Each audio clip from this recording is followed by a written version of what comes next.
Countdown. Yes, I didn't say. What are you looking so sad about, Jack?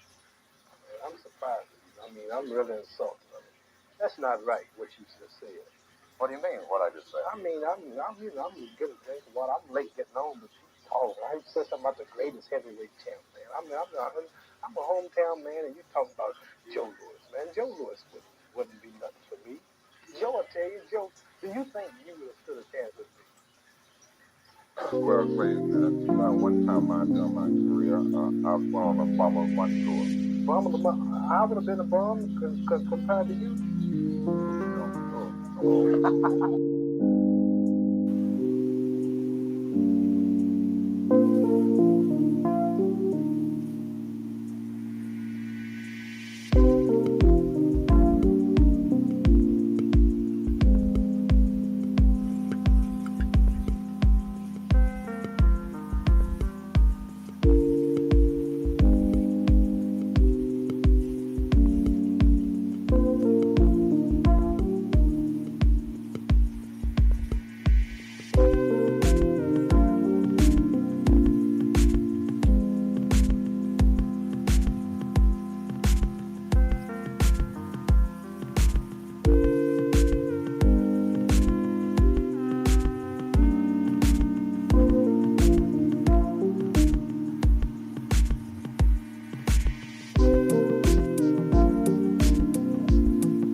What's happening, my people?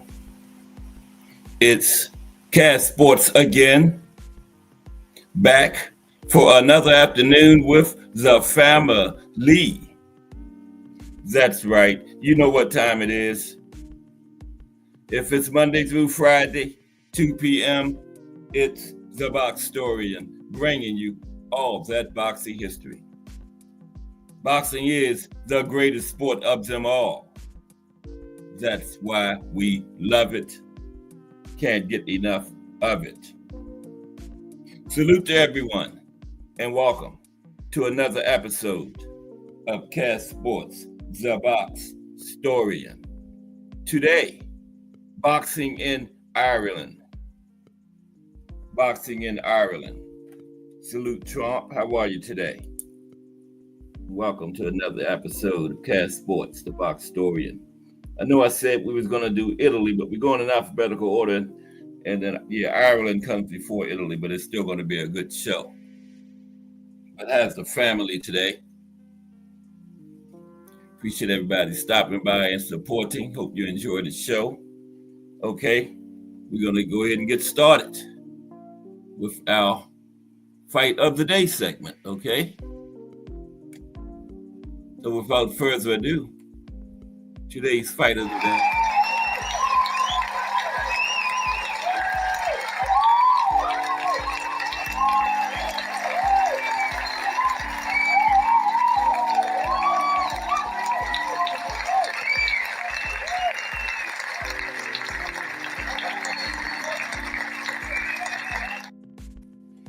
So we're going to do something a little different for the Fight of the Day segment today. We're going to have 12 rounds, but we're going to have 12 of the best first rounds in boxing history. 12 of the best first rounds in boxing history today, okay? For our Fight of the Day segment. Let's go. Now, in boxing, as in most things in life, it's quality, not quantity. Excitement is the name of the game. And the greatest fights are the ones offering the most intensity and drama.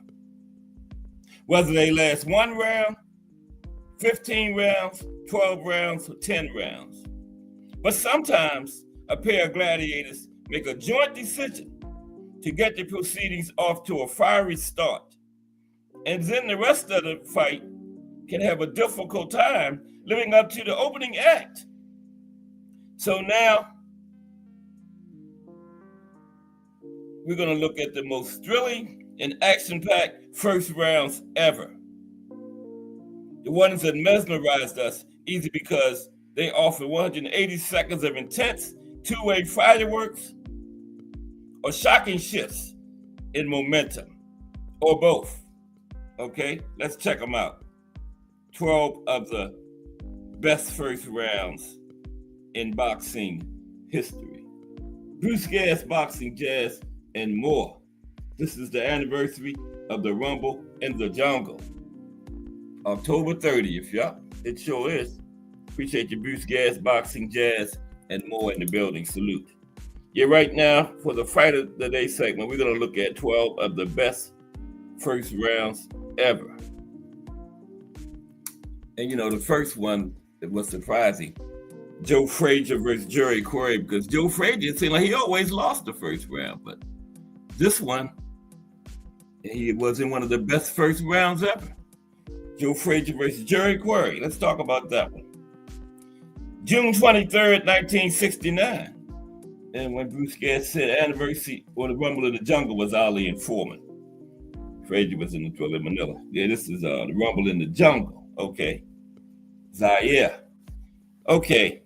Joe Frazier versus Jerry Quarry, June 23rd, 1969.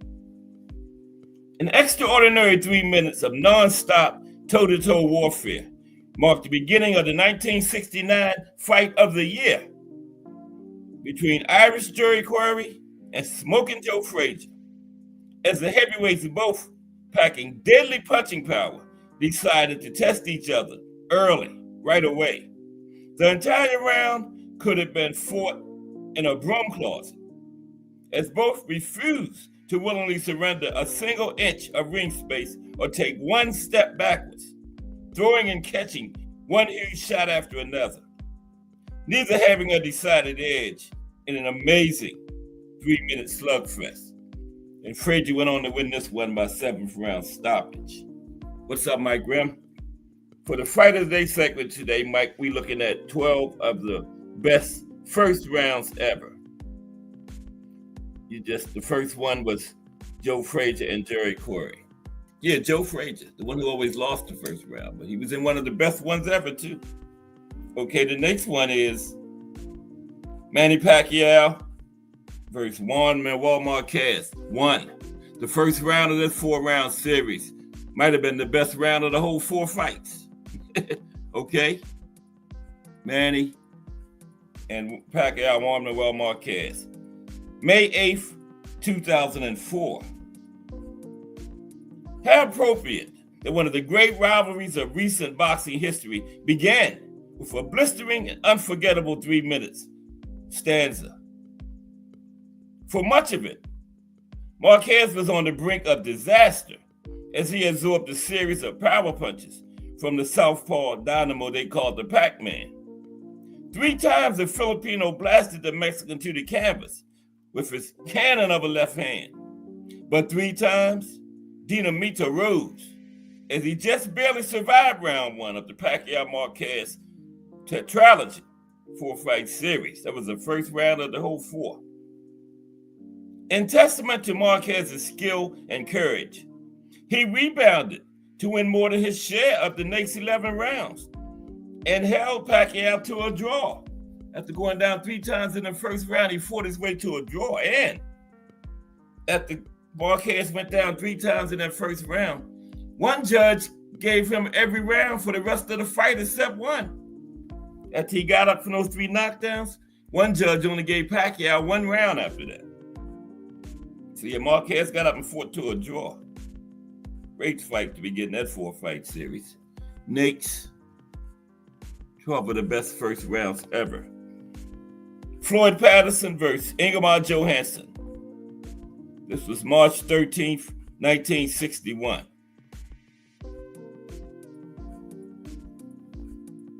Patterson and Johansson were a match made in fight fan heaven, as all 3 of their battles were defined by big punches and wild action.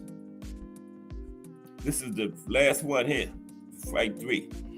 Now, round 1 of their final clash was especially eventful, as it saw them exchanging power shots at a torrid pace and trading knockdowns. Twice, Patterson hit the deck, and for a moment, it seemed certain that Ingo was about to end it early, but then Floyd crashed home a desperation left hook to put Johansson on his backside. The Swede rose, and as the frantic crowd cheered them on, the 2 hurt warriors slugged away until the bell in the first round. And Patterson went on to a 6-round stoppage in this one. Some of the best first rounds ever. Next is Kelvin Seabrooks versus Terry Jacobs, July 4th, 1987. And like Bruce Gass said, today is the anniversary of the Rumble in the Jungle. Ali Foreman, Zaire, 1974, October 30th, 1974. Yep. Kelvin Seabrooks versus Terry Jacobs. Just seconds into the first round to start the fight, defending bantamweight champion Seabrooks put Terry down hard with a powerful right hand, and the challenger's hometown crowd went silent.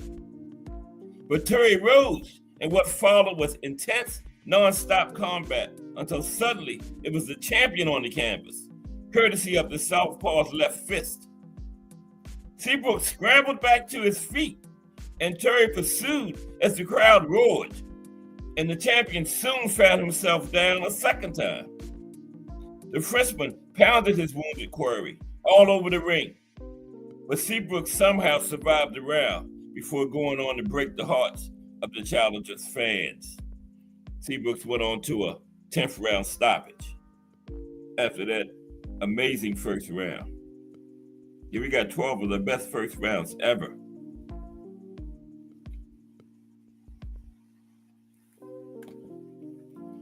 James Kirkland versus Alfredo Angulo, November 5th, 2011. Kirkland Angulo, November 5th, 2011. Everyone knew this pairing meant toe-to-toe action, but no one could have anticipated the unbridled savagery of the very first round. Throwing bombs from the belt, Kirkland drove Angulo back, only to be struck with a vicious right hand that sent him to the floor. The Mandingo warrior beat the count, but Angulo was determined to end it, and for a full minute, he unleashed hell. A storm of non-stop power shots that had Kirkland reeling. It was a gamble for Angulo, and one that did not pay off. Alfredo punched himself out, and suddenly it was Kirkland in command and landing shot after shot. The attack culminating in the first knockdown of Angulo's career, just before the bell. 6th round stoppage for Kirkland to end that one. Some of the best first rounds you will ever see. Aaron Pryor versus Alexis Arguello, 2, September 9th, 1983. If only Arguello versus Pryor had been a trilogy, because there was something about these two champions that meshed so beautifully. And the result was not just two unforgettable and action-packed battles, but also two ferocious opening rounds. And while both merit standing, it was decided for the purposes of this list, we had to choose between the two. So after careful consideration, we judged round one, we judged round one of the rematch slightly more intense and engrossing, with the added excitement of an early knockdown. For rapid-fire non-stop action between two all-time greats, it doesn't get much better than this. And Pride went on to a 10th round stoppage in that one. But that first round was crazy.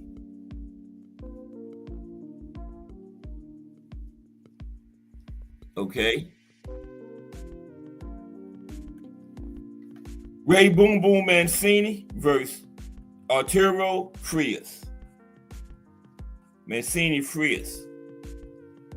May 8th, 1982. Now, rebounding from his defeat to Alexis Arguello, Mancini went hunting for Frias' WBA title. But the champion wasn't about to surrender it without a fight.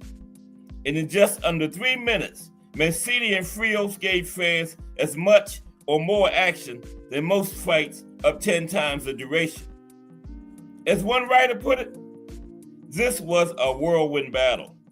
Both men like thresher machines going haywire as they traded huge shots at breakneck speed. Both were tagged with tremendous blows, and both were shaken. But it was Frias who hit the canvas and had to be saved by the referee with just 6 seconds left in the first round. Mancini gets the first round stoppage over Frias in this one. That one ended in the first round.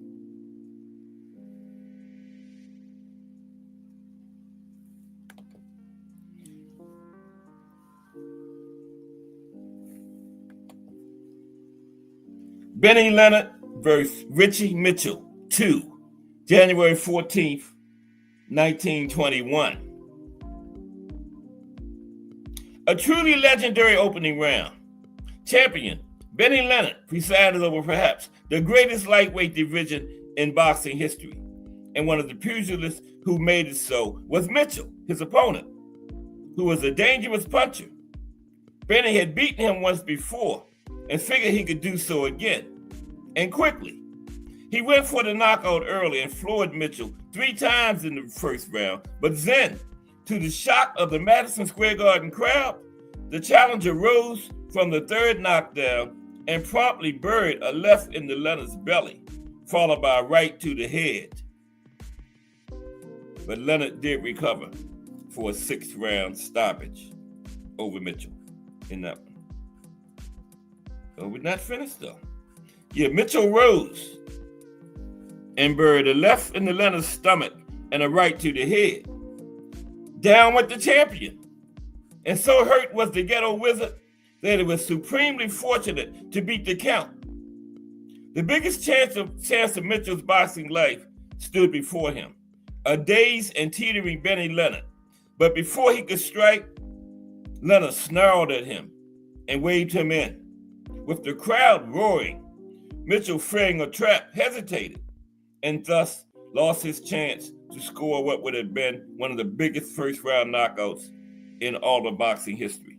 Leonard went on to the 6th round stoppage of Mitchell. Mitchell hesitated when he should have went in. He ended up getting stopped anyway, but he ended up losing. Archie Moore versus Yvonne Durrell. Archie Moore versus Yvonne Durrell. There you go. Down with the champion. Oh, wait a minute. Wrong one. This was December 10th, 1958. In an unexpectedly thrilling round, in an unexpectedly thrilling fight, Durrell came close to scoring a monumental upset. When barely a minute into the fight, he blasted Moore with a thunderous right hand, and Archie hit the deck so hard, his head bounced twice. Somehow Moore beat the count, but he was in desperate trouble, and he soon found himself on the floor again. And then a third time in the round, first round, Moore rose again, but it was obvious to all he was dangerously close to being stopped. And Durrell chased the old mongoose all about the ring and assaulted him with blow after blow.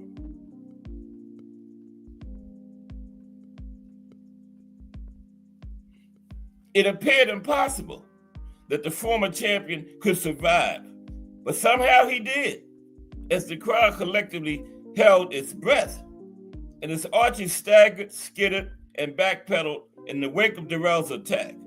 But incredibly, before the round was over, there was Moore standing his ground and exchanging heavy blows with his tormentor as the Montreal crowd went berserk. And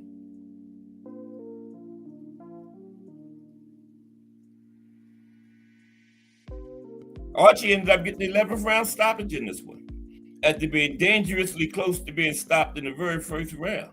Yep. Okay, couple more.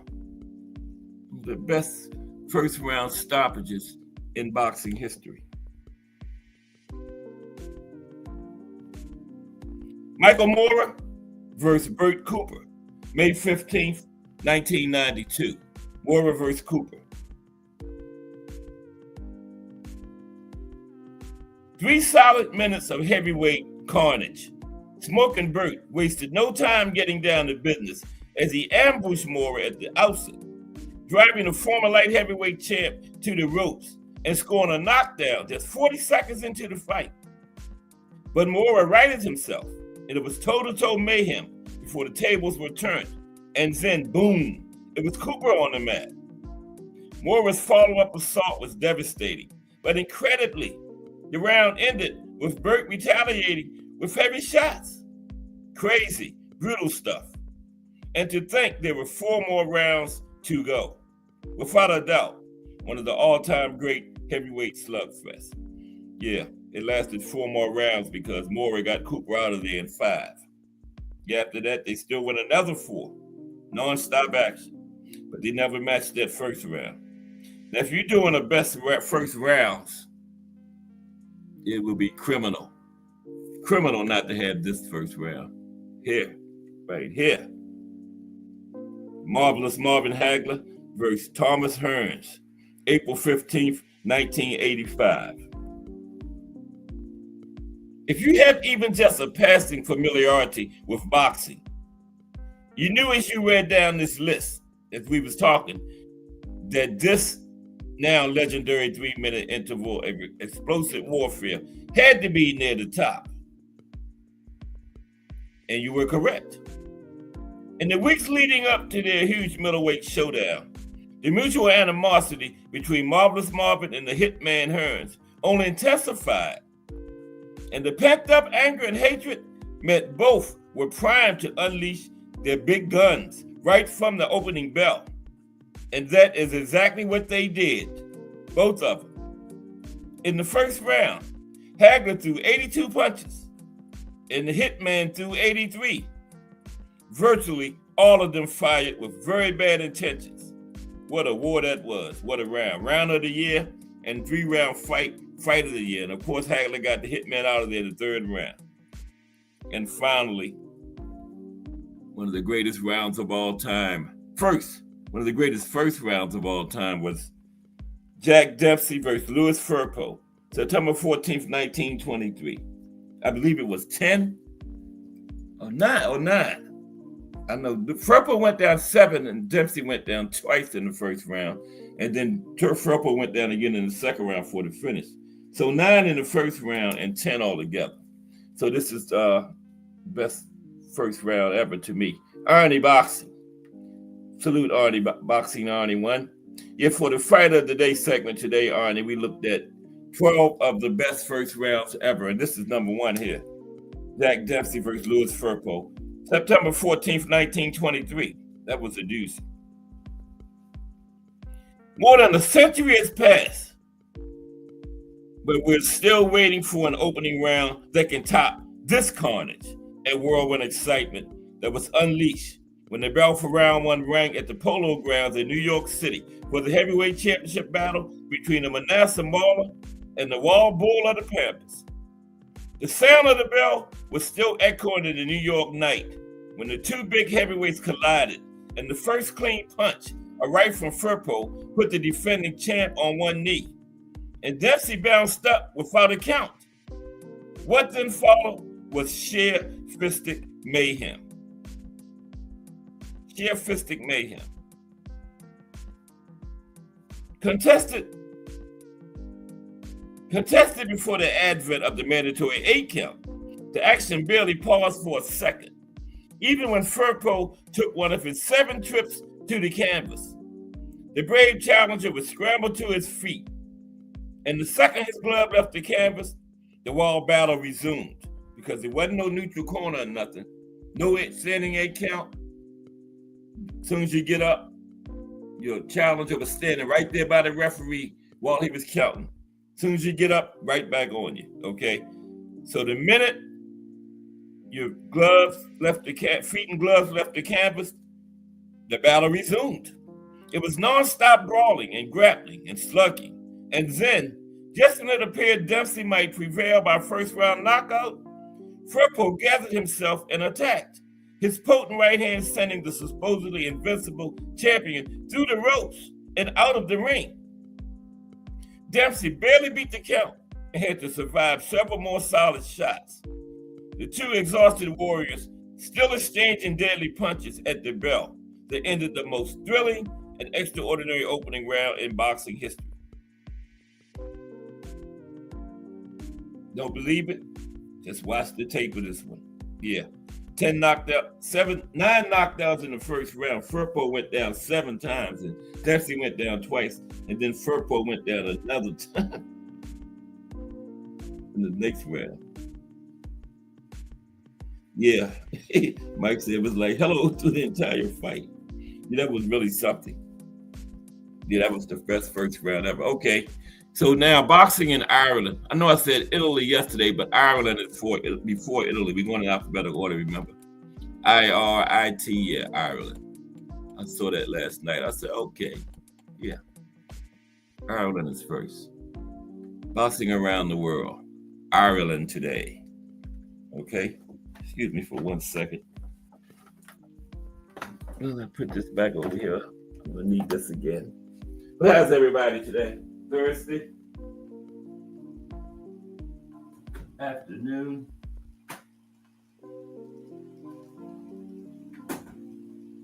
Okay. Watch out for that chair, Cass. Okay, I'm back. Okay, let's go. Boxing in Ireland today. Oh, wait a minute. I need that right now. Oh. Okay. Sorry. Here we go. But how's everybody? It's Thursday afternoon. It was a rainy day this morning, but now it's been cleared up. It's beautiful out there now. Yep. In Randallstown, Maryland. About 30 minutes outside Baltimore, Maryland. That's where I'm at. Mm-hmm. Oh, man. Remember, tomorrow we're going to do profile 10 different boxers. Okay, yeah. Oh, come on.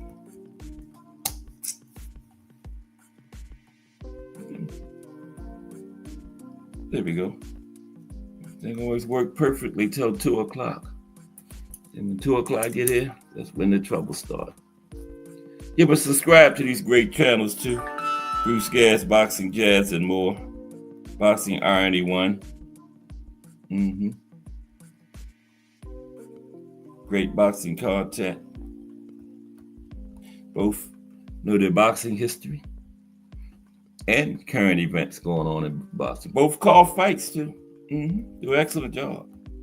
Yep. Bruce Gas, Boxing Jazz, and more. Boxing Irony 1. Boxing Irony 1 is like 30 shows in there. Mm-hmm. Yeah, I'm watching you, Boxing Irony 1. You might not see me in there, but I'm watching. Yeah, Boxing Irony about 30 shows in though. Doing a great job too. Mm-hmm. And y'all know about Bruce Gas, that Friday podcast he got. Okay, let's go. I'm ready now. was stalling for time, but I was telling all the truth about those great channels. Yeah. Okay, we're going to start out with a little history. Ireland and the sport of boxing, okay, for the country. A little brief history, and we're going to talk about some of the great boxers from there, some great Irish pro boxers. And I got some, later we're going to talk about some active boxers from Ireland too, okay? Told you I was going to find some. I got like 7 of them. Yeah. I know it's more, but yeah. And then we're going to do a long thing on, I think, Jimmy McLaughlin about the best boxer from Ireland to me. And then we're going to do a little long thing on Katie Taylor too. Okay? KT. Because, you know, that's why I put it on the thumbnail, because there's some great boxers from Ireland. But when you say Ireland boxing, KT is one of the first names that come to mind, right? Yeah, she is. Okay, let's go. Ireland and the sport of boxing. Boxing around the world today. Okay, I don't want to miss anybody coming in before we start. Yeah, there we go. Okay, let's go. Hit the like, subscribe. 18 away from 1,982. I've been stuck on that for like a month. I have to just go out down to the mall and stop 18 people and ask them to subscribe. But Ireland and the sport of boxing. Now, few sports are as synonymous with the nation of Ireland as boxing. Like the Tolkien-esque landscape, the multi-red ale, and the rich folk music, boxing is a staple of the nation. Not only do Irish people love to watch big prize fights, they also love to participate and dominate in the sport. The nation has nabbed 31 Olympic medals overall, and over half of them, 16, were earned by boxers, including 2 gold medals. Okay? Yeah, Ireland has 31 Olympic medals, 16 of them boxing. 16 of them in boxing. Yeah. The Emerald Isle has a long association with the sport of boxing, producing heavyweight greats like Jimmy McLaughlin and Steve Collins. Interesting, and yeah, we're going to talk in depth about Jimmy McLaughlin. He's my top Irish boxer. Interestingly, however, it was Irish American boxers who popularized the sport when they brought it back with them to Ireland. Now, though the modern form of boxing we practice today was born from the UK prize fighting, Ireland didn't really enter the ring, so to speak, until Irish immigrants began fighting stateside. This is only a small part of the story, though. From the equipment we wear to our most fundamental boxing training techniques, boxing has changed a lot over the years. And to understand how the sport has took off there over 100 years ago, we should look at a brief history of boxing in Ireland. So, a brief history of boxing in Ireland. Pre-1850s.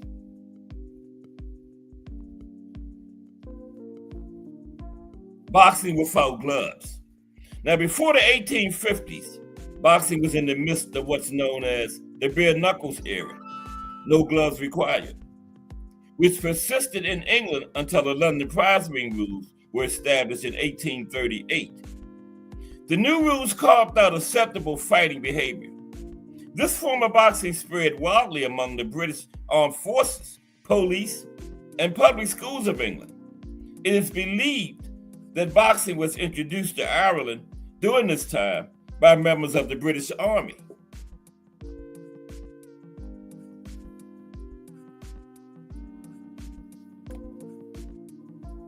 (1850s).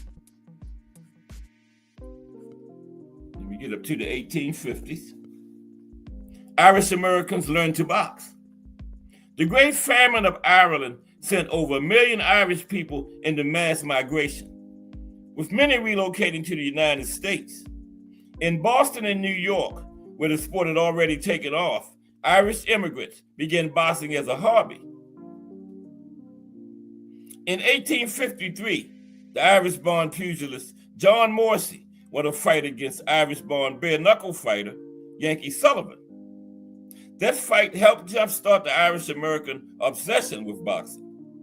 Interest traveled all the way back home to Ireland from that fight. 1867, the Marquis of Queensberry rules are drafted, and that affected boxing everywhere, not just in the UK, everywhere. UK, Ireland, the United States, everywhere. 1867, the Marquis of Queensberry rules are drafted. As the sport took off in the United States, boxing was evolving into a more official and officially governed sport back in England.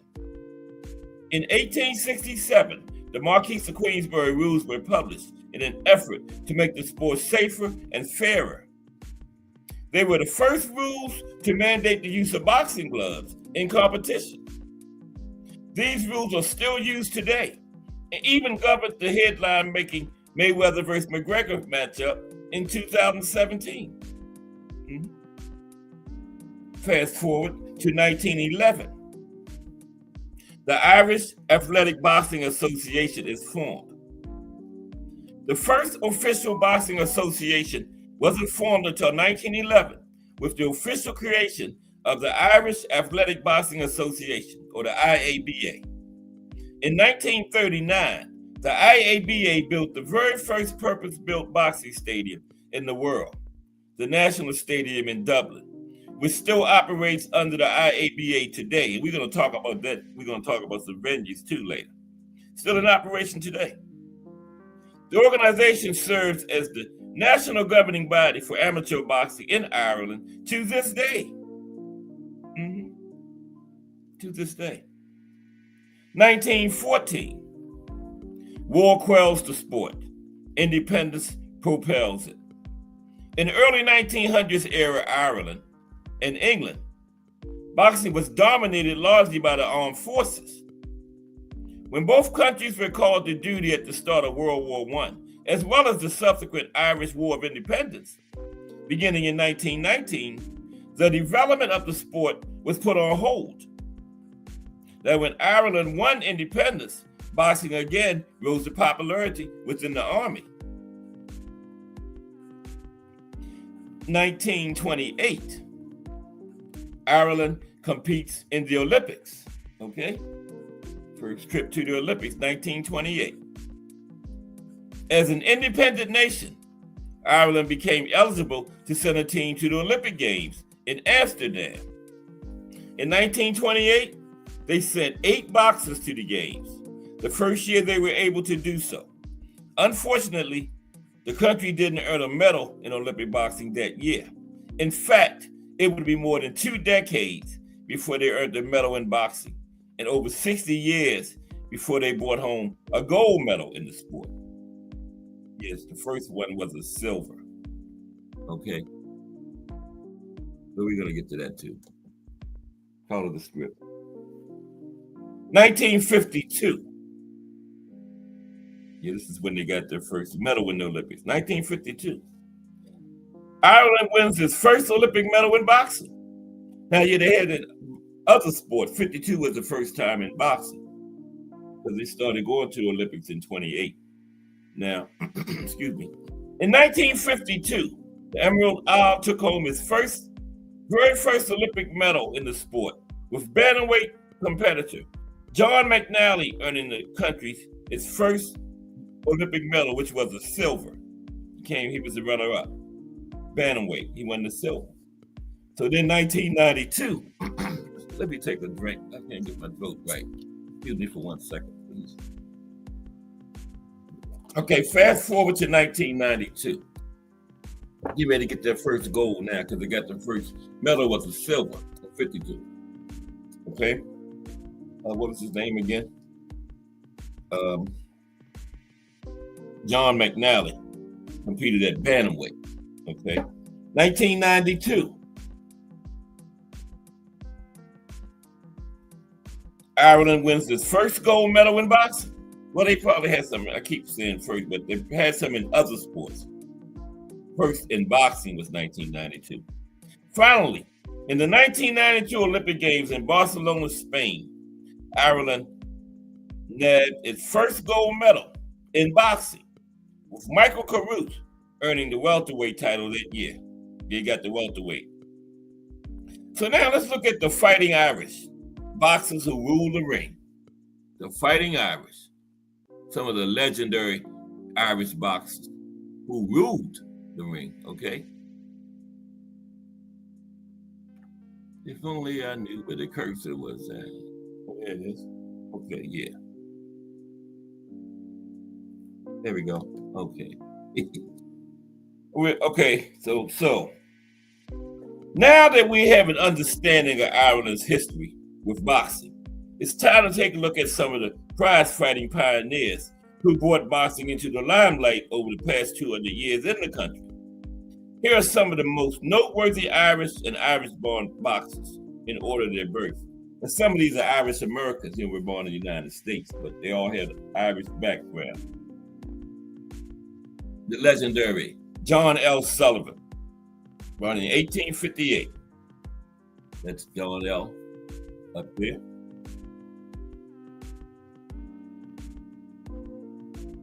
One of boxing's early heroes, Irish-American boxer John Lawrence Sullivan, earned the title of the first heavyweight champion of the glove era and held that title from 1882 to 1892. Born in Boston to Irish parents, Sullivan, nicknamed the Boston Strong Boy, is also widely recognized as the final heavyweight champion of the bare knuckles era. So last bare knuckles champion, first glove champion. And when he was the last of the bare knuckles, it was still governed by the London prize ring rules. Out of his 44 total career pro fights, Sullivan won 34 of them by knockout. And he only lost once in his career. Okay? And then his rival, Jake Kilrain. We're talking about some of the Irish pioneers. Jake Kilrain.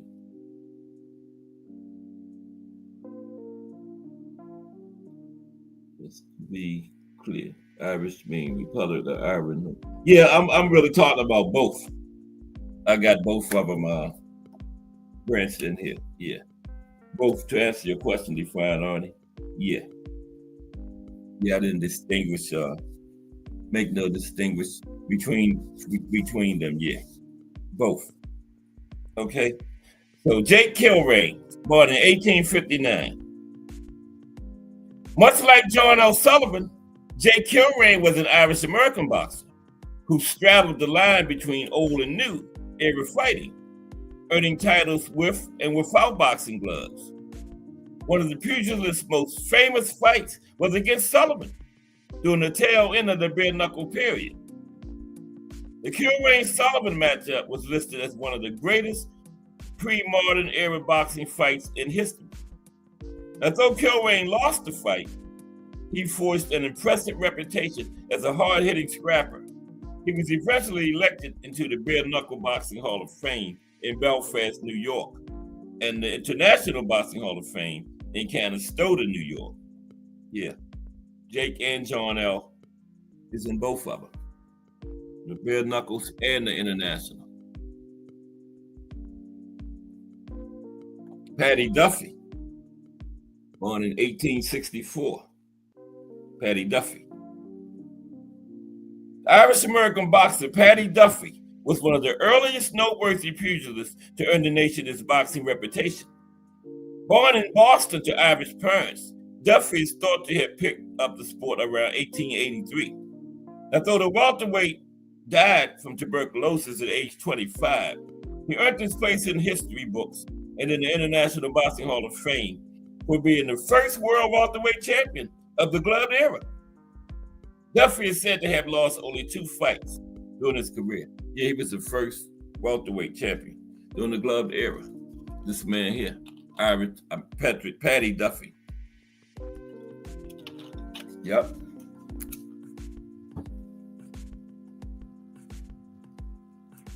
The great Tom Sharkey.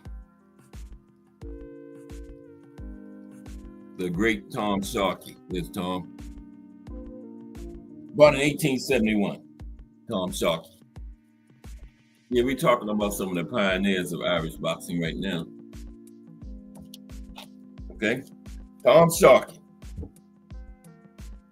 As far as impressive boxing records go, Tom Sharkey's ranks high.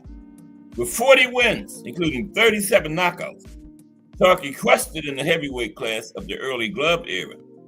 Well known around the world for his powerful punch and prominent cauliflower ear, Sharkey made headlines after his controversial fights with heavyweights Bob Fitzsimmons in 1896 and then James J. Jeffries in 1899. Okay?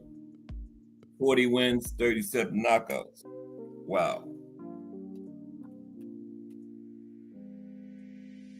Let's say ratio. Okay. Jack Dempsey. Yep. Irish background. The Manasseh Mauler. Here's the Mauler. Jack Dempsey. Born in 1895. Lived all the way to 1983. He was like 88. Though he was only partly of Irish descent, famed boxer Jack Dempsey was one of the most significant Irish-American figures of the early 1900s, not just in the sport of boxing, but in culture at large.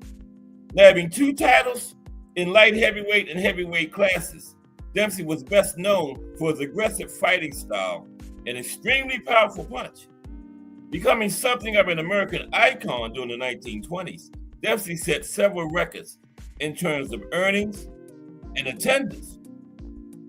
One of his fights was the first boxing gate to pull in over $1 million. 2 of his highly publicized square-ups against Gene Tunney also scored $1 million gates.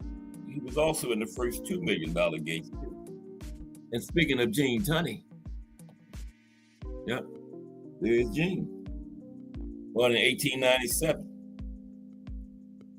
Born in Kiltimagh County, Mayo, Gene Tunney picked up boxing after emigrating to the United States amid the Great Famine.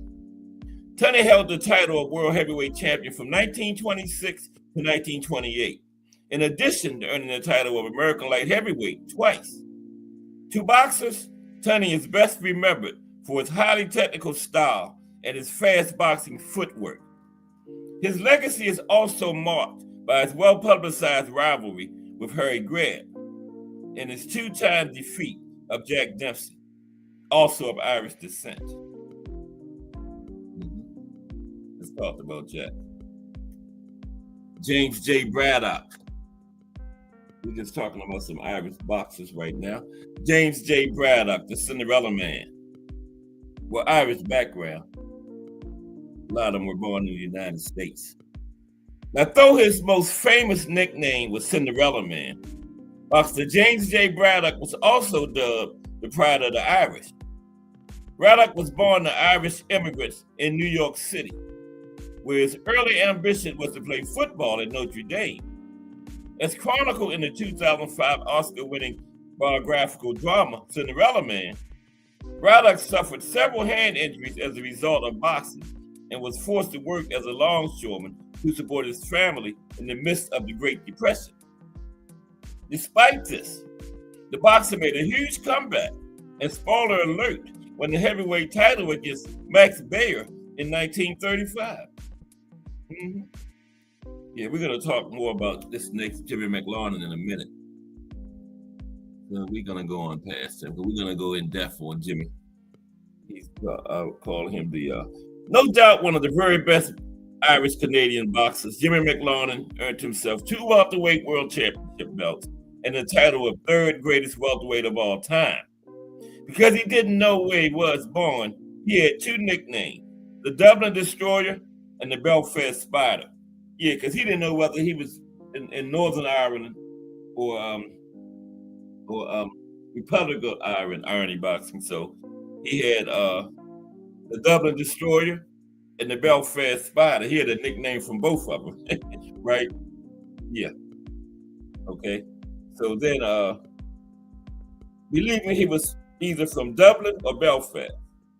Later, boxing historian Patrick Myler tracked down his birth certificate and discovered that he was actually born in Hillsborough County, down Northern Ireland. Okay? Oh, yeah. He was from Northern Ireland. So he was really the Belfast fighter. That's in Northern Ireland, right? But we're going to talk about him in a minute a lot more. He's like, I think he's part of might be the greatest Irish boxer ever. Because, you know, Jack Dempsey didn't really Irish Americans. I'm just talking about nationalized from Ireland. You know, Jimmy McLaurin. That's some just straight from Ireland. Like Jack Dempsey, Gene Tunney, all of them. Irish Americans. Although Gene Tunney was born in Ireland, but yeah, he was very young when he came to America, though. But anyway, Barry McGuigan. Barry McGuigan, born in 1961, still alive. The WBA and lineal featherweight champion, Barry McGuigan, earned 28 wins by knockout during his boxing career and fought for Ireland in the 1980 Olympics. McGuigan was born in Clones County, Monaghan, and was nicknamed the Clone Cyclone. Later, McGuigan entered the world of boxing promotion and founded the Professional Boxing Association, of which he is currently the president. Mm-hmm. Coming up more to this era now, Steve Collins. Steve Collins. Steve was born in 1964. All these guys here now are still alive, right? Steve Collins. Though he spent his early competition years dominating the American boxing circuit, Irish middleweight Steve Collins earned himself the nickname Celtic Warrior for winning the Irish middleweight title in 1988. Collins has also won the WBO middleweight championship and WBO super middleweight championship, and is, by and large, considered one of the most successful pro boxers in Irish history. His boxing record is quite impressive, with 36 wins out of 39 fights and 21 by the knockout route. Okay, 36 and 3, 21 knockouts. Wayne McCulloch. It's got a couple more. These are the guys from the modern era now. Wayne McCulloch, born in 1970. Hailing from Northern Ireland, pro boxer Wayne McCulloch is considered one of the best boxers of the modern era. He made a name for himself in the ring throughout the 1990s and early 2000s, nabbing the WBC bantamweight title, as well as titles in the super bantamweight and featherweight class. McCulloch competed for Ireland during the 1992 Summer Olympics, earning the country a silver medal in bantamweight. McCulloch has lost 7 of 34. He lost 7 of 34 fights, but he never once lost by knockout during his professional career. Okay, and finally, I included him too. He had one boxing fight, right? So yeah, the Irish boxing, mainly MMA though. You know, y'all know what I'm talking about. If I can get this to scroll up. Oh, come on. Bear with me, please.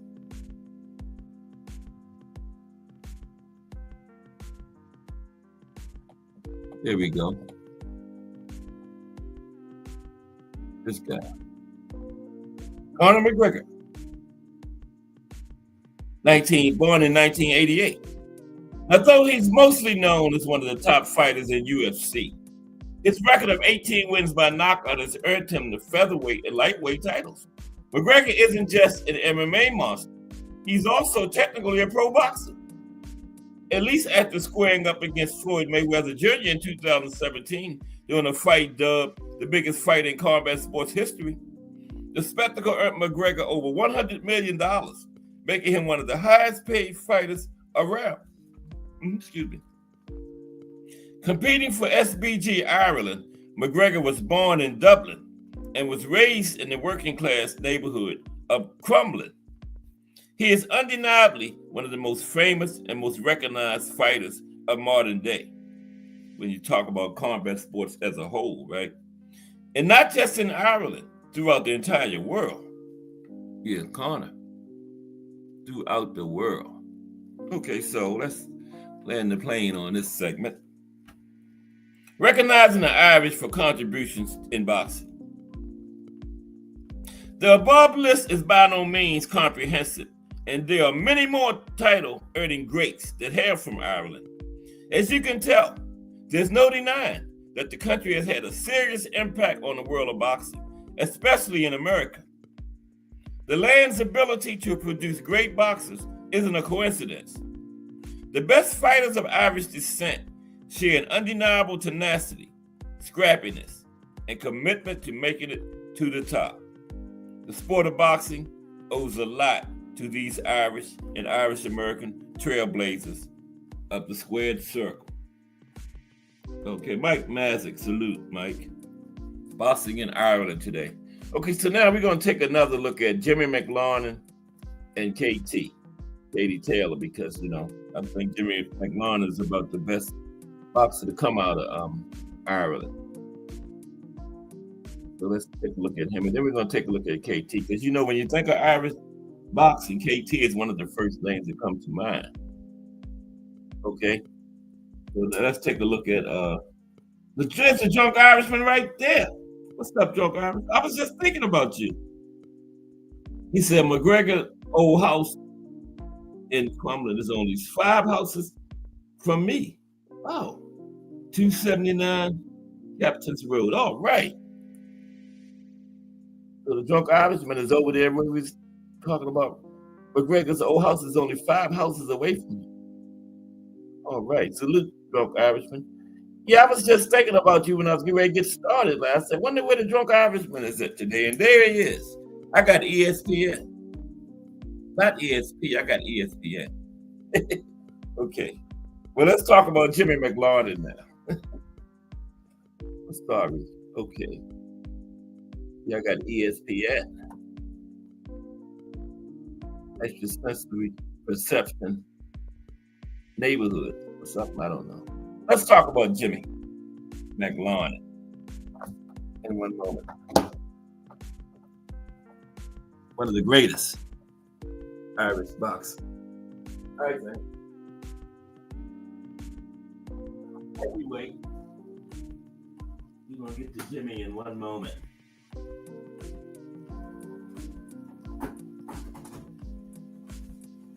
Yeah, the drunk Irishman. I know. I said yesterday. I said Italy.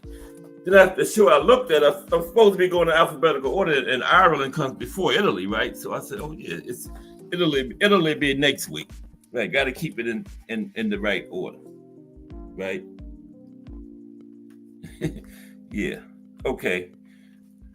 Jimmy McLarnin. There's Jimmy, right there. Okay.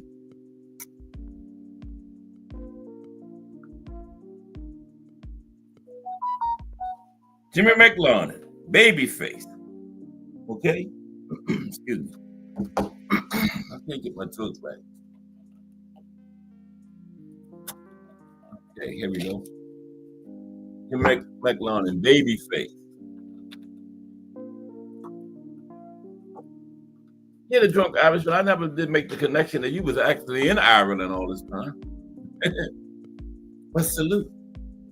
That sports is worldwide. Ireland, Great Britain, Puerto Rico, we worldwide. Randallstown, Maryland, New Jersey.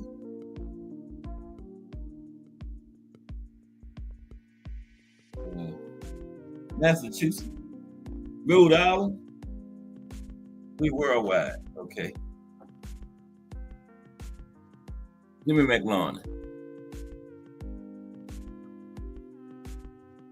Babyface. Now, a master boxer. Jimmy McLarnin is one of those rare stories of a young man who got into the rough world of boxing and got out young, healthy, and rich. A man who knew when to hang it up and played the game on his own terms. Not the most powerful fighter, although a dangerous puncher, McLaren personified how to find success by constantly working on technique and developing the gift he had, speed. He was born in Belfast, Northern Ireland in 1907, but his family immigrated to Canada while he was still very young. Now, as a youngster, Jimmy loved to fight and would do so for $1 here and there. Money was tight, and $1 was a small fortune to Jimmy. Yeah, when I was coming up in the 70s, $1 was a small fortune to me too. A quarter. You get a whole big bag of candy for a quarter, man. I'm talking like 40, 50 pieces. At 13, Jimmy met his future manager, Pop Foster, an old timer who took a liking to the kid and started to teach him technique. Foster and Jimmy's father were friends, and they built a gym for training. For several years, Pop worked Jimmy and taught him the science of boxing, developing his speed and creating the elusiveness for which he would become famous, right?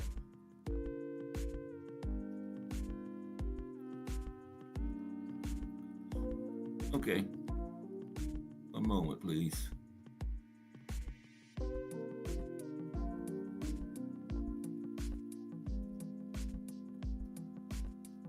Okay, excuse me for a minute. Sorry.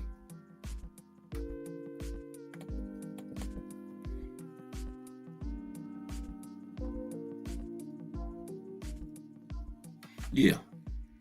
Hey, that's right. Okay, we're back. Yeah. Pop started teaching him the science of boxing and developed their speed and elusiveness for which he became famous. Speed and elusiveness. Okay, Drunk Irishman said he was born in Crumlin. Born and raised in Crumlin. Okay. All right. Okay. Now,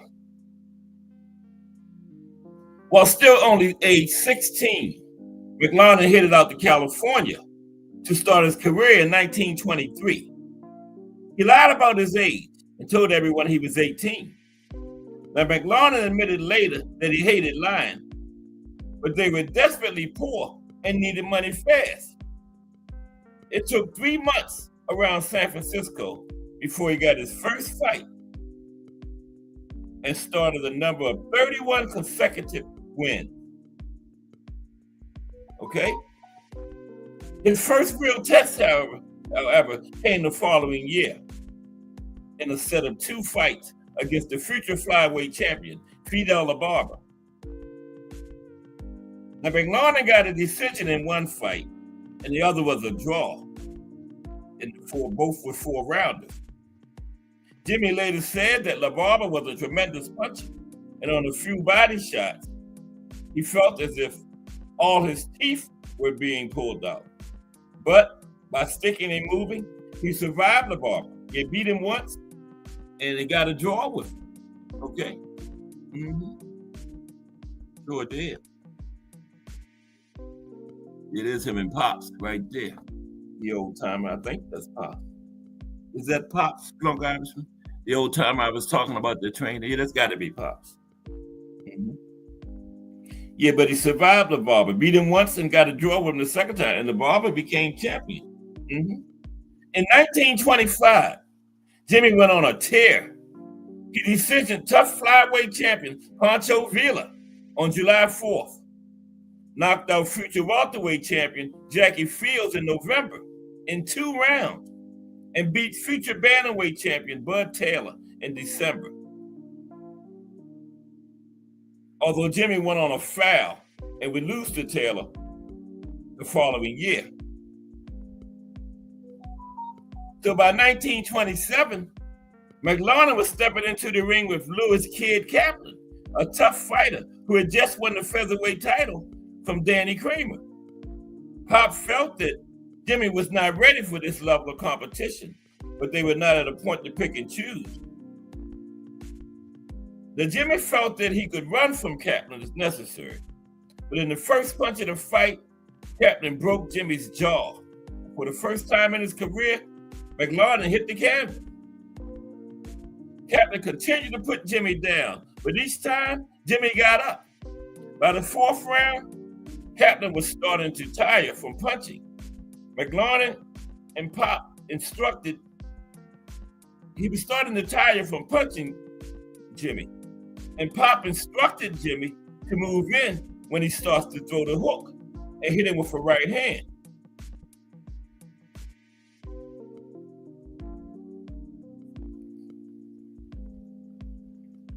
Down goes Kaplan. And Jimmy knocked him down again and again. But Kaplan was game and kept getting up. Finally, at the beginning of the 8th round, an exhausted Jimmy rushes Cap as he's coming out of the corner and drops him for the knockout. This performance raises Jimmy's profile and eventually lands him a title shot with Sammy Mandel in 1928. Okay, so that performance against Kaplan got him a title shot. His first title shot in 1928. Yep. Just Do Boxing in the building. What's up, Just Do? Coming up at 4 p.m. The professional, balanced, unbiased boxing talk. Yeah. Both sides of every situation, they give it to you right.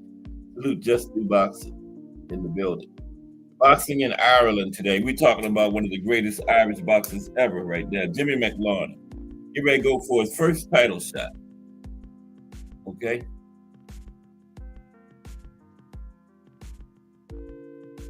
At this point, Jimmy is still only 21 years old and still growing.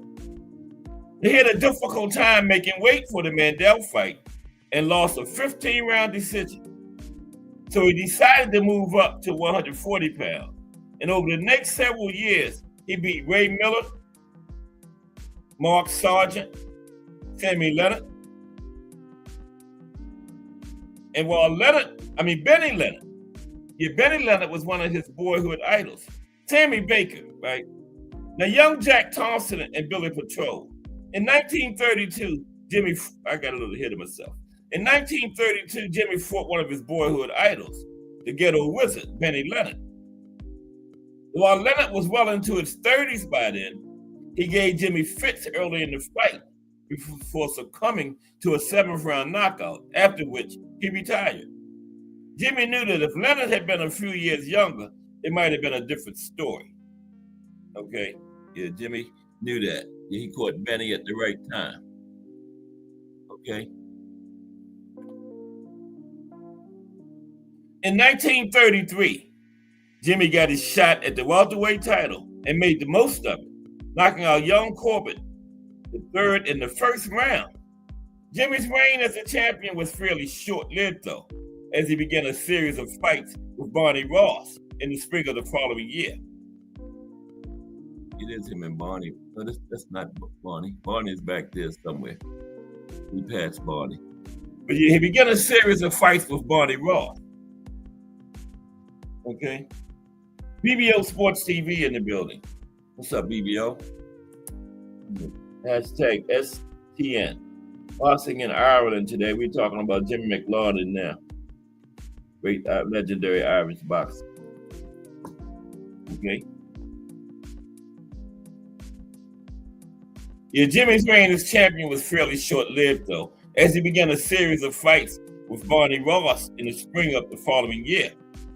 Now, McLaurin lost the first fight on points over 15 rounds, but regained the title 3 months later with a decision.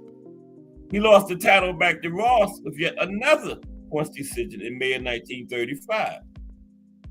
Now, many boxing experts felt Jimmy had been robbed. Okay, a lot of people thought Jimmy was robbed in that. At this point, Jimmy was only fighting about once a year, which he later said was a mistake. However, he had a series of broken hands over this time that made it difficult to box. He had wanted to go out as champion, but the decision in the Ross fight was starting to sour him on the fight game. Okay, you did. Yeah. So a lot of people said he got robbed, so the decision was starting to sour him on the fight game. He only fought 3 more times in his career, splitting 2 fights with Tony. That's him and Tony Canzoneri. Oh, I went too far. That's him and Tony Canzoneri right there. Right there. Yeah. Jimmy on the right, Tony Canzoneri on the left. So yeah. He only fought 3 more times in his career, splitting 2 fights with Tony Canzoneri and finished up with a decision over lightweight champion Lou Ambers in his final fight. Also, it was a non-title fight. Remember, I told y'all that they did that a lot back then. Certain fighters, the champions, having their contract stipulation. This is not a title fight.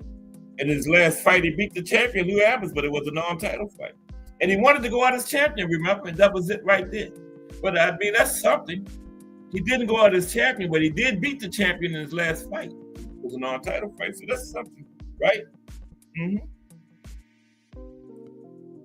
So, Ambers had just won the title from the legendary Henry Armstrong. Although it wasn't for a title, McLaurin felt that a victory over Ambers was just as good as going out as champion and retired at the age of 29. I agree. That was just as good.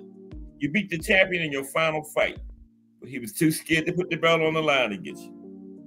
In addition to being a terrific fighter, McLaurin had a reputation of being a genuinely nice person.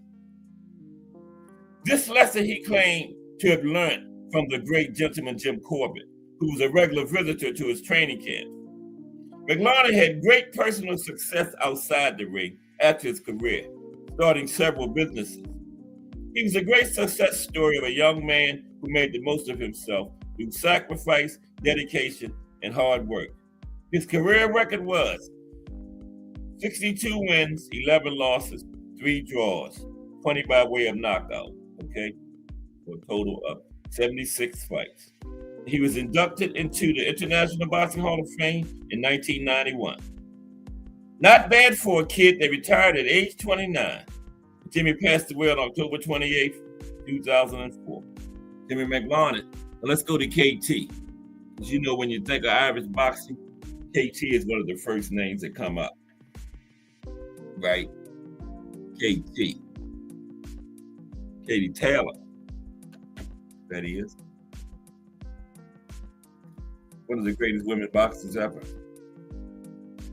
Katie Taylor. Let's get into KT. Okay.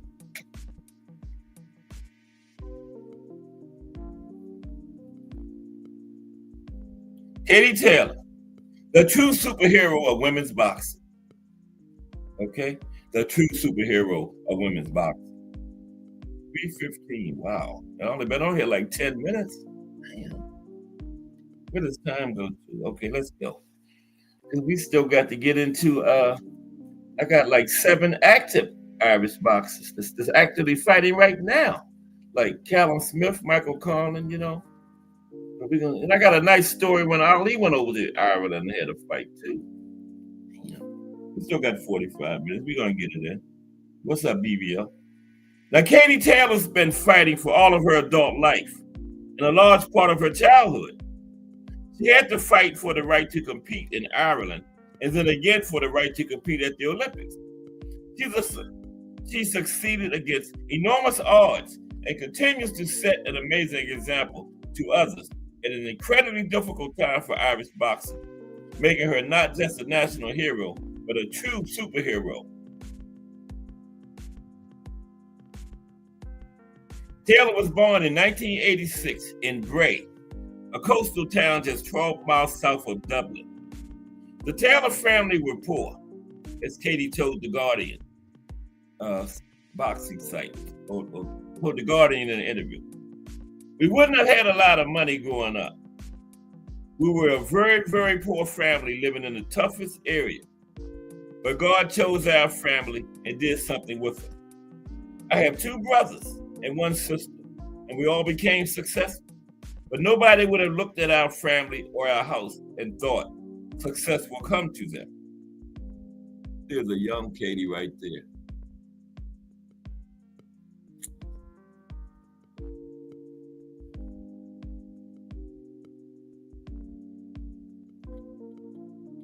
Take this laptop. There's a young Katie right there.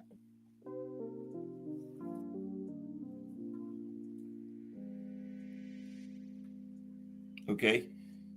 So one thing the Taylors did have was boxing. Her mother, Bridget, was the first female boxing judge in Ireland. And in the year Katie was born, her father, Pete, became the national light heavyweight champion. 10 years later, he opened a boxing club in Bray that would prove pivotal in his daughter's early career. Katie would go to the gym with her father and two brothers and desperately wanted to be involved in the ring.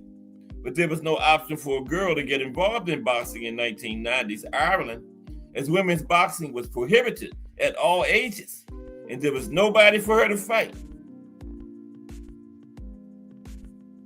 The family solution was simple, but effective. As Katie later said, I had to pretend I was a boy to get fights. We had to put my name down just as Kay Taylor. Would pull a headgear on, tuck my hair inside it so no one could see it, and get into the ring that way. When I won and took the headgear off, there would be an uproar when everyone suddenly saw I was a girl. Katie won a lot of fights and caused a lot of uproars. Yeah, she fought as a boy and was winning. And the reluctant hero scales the Olympic heights. The law on women's boxing in Ireland changed in 1997, but due to the reluctance of boxing authorities, there would not be an officially sanctioned women's contest in Ireland until 2001. When the time finally came for the historic first fight, it was obvious that the young protege from Bray should be involved. Katie's opponent was another promising teenager, Northern Ireland's Alana Nihal, with the fight taking place at Dublin's National Stadium, a 2,000-seat purpose-built boxing arena.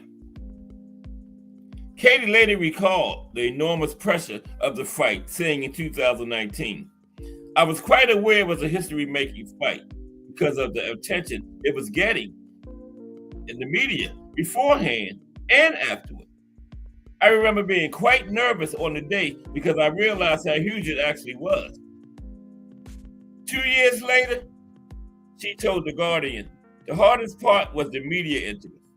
I was very shy and I hated it. It was a bit much for a girl of 15. Yes, what she was at that time, 15 years old.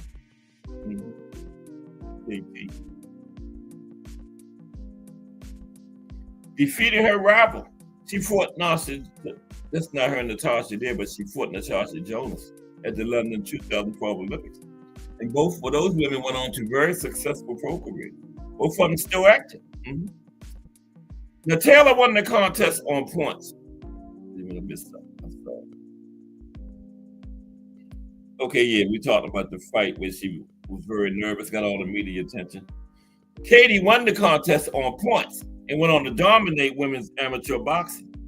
She lifted her first gold medal in 2005, winning the lightweight division at the European Championships in Tønsberg, Norway.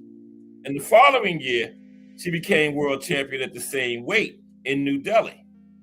She would go on to win a total of 6 world and 5 European championships. But as she racked up the medals, she became involved in a different fight, battling with the International Olympic Committee, the IOC, who had women's boxing recognized as an Olympic event. Now, Katie had been involved in the lobbying of the IOC to have women's boxing in the Beijing Games of 2008, putting on exhibition fights in places as far afield as Chicago and St. Petersburg, Florida. But the campaign narrowly failed. She redoubled her efforts for London 2012 with the Amateur International Boxing Association, the AIBA, using her as the figurehead of their campaign. In 2009, the IOC finally relented, and 3 years later, the intensely private and shy Taylor fought her toughest and most public battle yet, carrying the hope of an entire nation as she went on to become Ireland's first Olympic gold medalist in any sport since 1996. Yeah, she got that Olympic gold medal, 2012. That was the first Olympics women were in. Second, really, because 1904, they had men and women's boxing for the first time since way back in the Greece Olympics. 1904 was the first time boxing was in the Olympics. And they kept men's, and women didn't get back in there until 2012, the Olympics right there. Mm-hmm. So yeah, this year is celebrating her Olympic win. Now, Katie's celebrity continued to grow as she tightened her grip on the lightweight division, winning another European and World Championship in 2014. But her preparations for defending her Olympic title in Rio in 2016 were derailed after it emerged that her father was having an affair. The ensuing divorce greatly affected Katie, and she severed ties with her father, who until that point had been her trainer throughout her life. Because remember, her father was a boxer, and he opened a boxing gym. He was the first one to ever take Katie to a boxing gym, so that was hard. She was up into her teens, and she had to cut ties with her father, who had been her only trainer ever, right? Katie later revealed, the first time I had to go training without my father, I was driving in by myself, and the tears were rolling down my face. I just felt like every time I was stepping into the ring without my father at that time, it was like missing one of my arms. Understandably, her boxing suffered. Yeah, of course. She experienced her first ever defeat at the World Championships in 2016, losing a semifinal fight.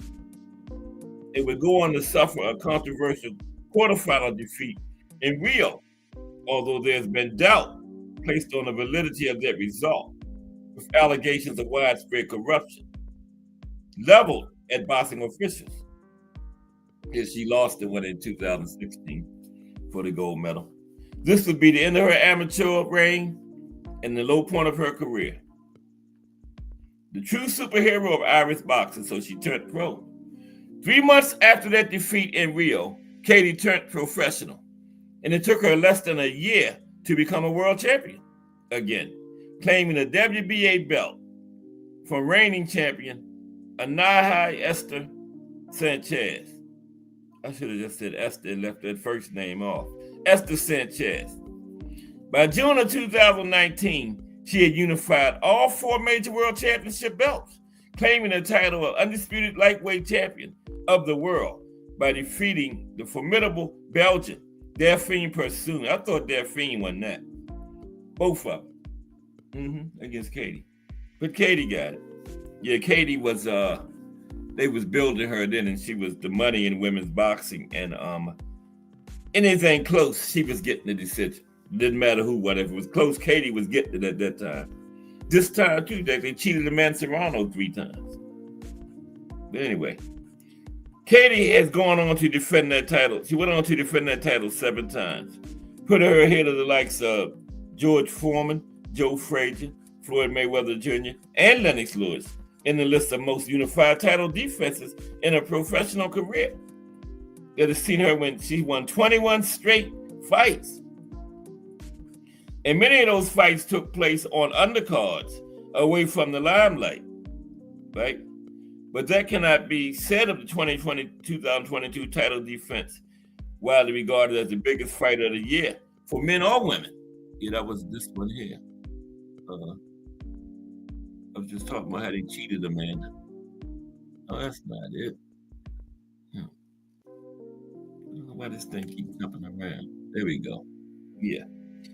April 2022, Taylor fought the extraordinary Puerto Rican boxer Amanda Serrano, herself a world record holder for having won world titles in 7 different weight divisions.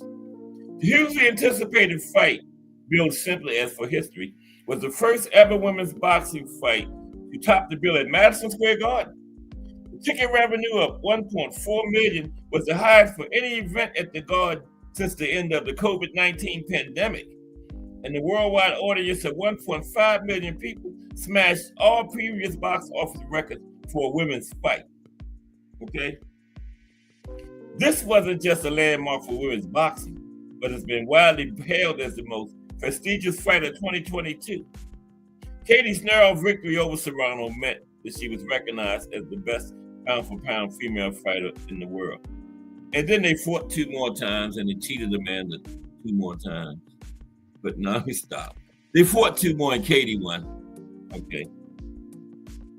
There's her and a couple of her team members there. Showing off her belts. And she's one of 5 to be undisputed in at least 2 weight classes, right? Clarissa Shields, Terrence Crawford, Katie Taylor, the Monster, and Usyk. Only 5 that's done it in 2 weight classes, right? Yeah, that's it. Mm-hmm. Perhaps the most remarkable thing about Katie's achievements is that they have taken place at a time of great difficulty for Irish boxing. For the last several years, the sport has been rocked by ongoing violence associated with a bloody feud between Dublin's organized crime gangs. Since 2015, 18 people have died in this feud, many of whom had close ties to the Irish boxing community. And as a consequence, there had been no large-scale boxing contests in Ireland for several years. Now, Katie stands apart from this gruesome war as a wholesome symbol of sporting and ethical excellence, supplementing her incredible successes in the ring with her work acting as an ambassador for children's hospitals, hospices, and social clubs for disabled people in and around Bray, and also supporting international children's charities like Zest for Kids in their work worldwide. She hopes to be able to box in her native Ireland again one day, but until that becomes possible, her legions of Irish fans will happily travel with her wherever she goes. Katie Taylor. Okay. So now let's talk about Muhammad Ali had a fight over there in Ireland. It wasn't just a fight. You know, Ali wasn't just a fighter, he was a showman. And wherever he went, it was going to be a show, right? So let's talk about that. We talk about boxing in Ireland today. Let's talk about when Ali went over there and did his thing. Oh, way over there. Okay, excuse me for a second. Yeah, we're gonna talk about when Ali went over there, and Drunk Irishman says, yeah, morning. Oh, okay. Oh, that's old. Yeah, the Drunk Irishman is over there in Ireland right now. Mm-hmm. Okay.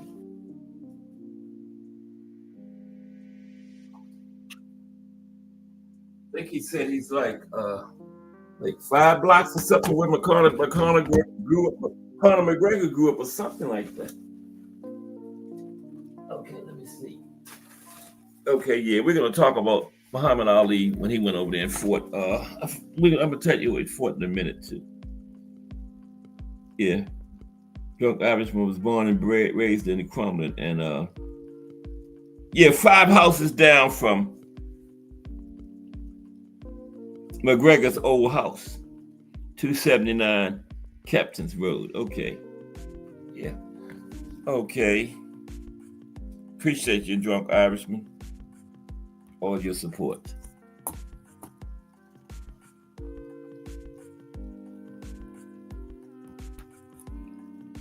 The Drunk Irishman said I was right up there with scrapbook boxing. Now, that's a big compliment. I'm not up there, but I'll take the compliment.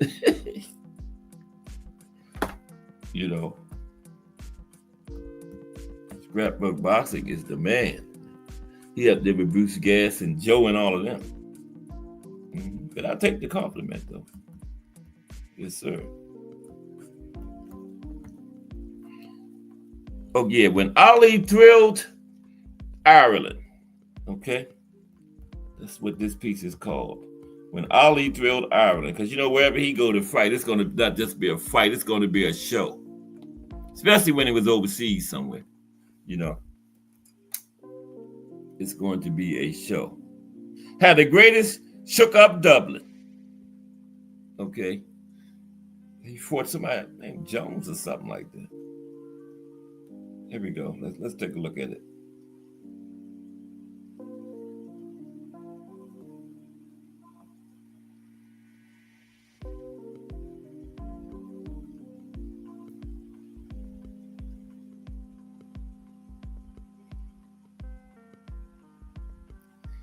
Man, something ain't right.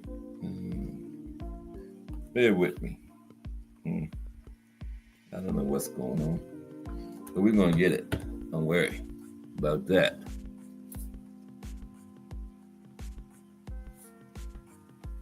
Hope everybody enjoying Thursday. Yes, we're almost back at the weekend again. Wow, that's crazy. Unbelievable. We got some venues to talk about too, and some Irish boxers that's active right now. I don't know what's wrong with this tablet. It's like cutting the story off. I can only see part of it, but it wasn't like that this morning when I read it.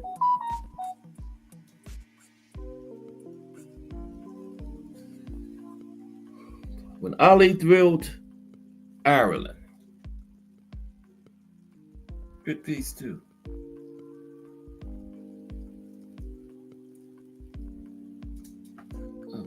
Okay. I don't know what's causing that.